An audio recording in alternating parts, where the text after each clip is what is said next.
Уважаеми зрители, добре дошли отново на Международните бухалски олимпийски игри 2014, които се провеждат на масата в хола в София, България.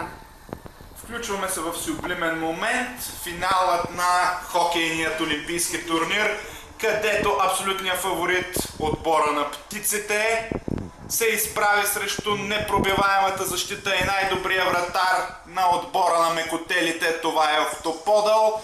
60 минути не бяха достатъчни. Охтоподъл отрази 76 шайби в рамките на вратата си. Резултата е 0-0. 20 минути продължение също така не бяха достатъчни, с още 16 отразени шайби.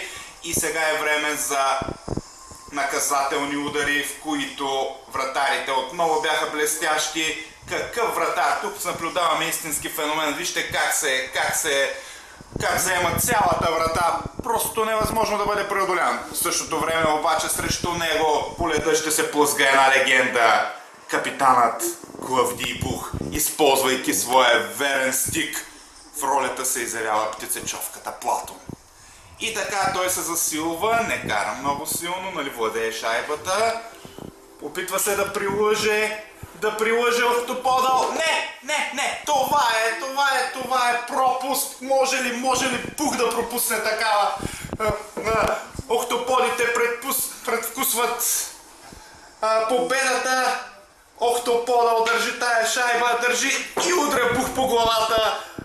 Може би удари и оператора. Какво става? Охтоподъл тръгва да атакува със своите пипала. Нещо е изгладнял. Прихвана Платон в това време, обаче като че ли от някъде излиза Клавдий Бух и удря Охтоподъл по главата. Не, това се превърна в кърваво меле. Само Платон изпълзява с наранена с човка.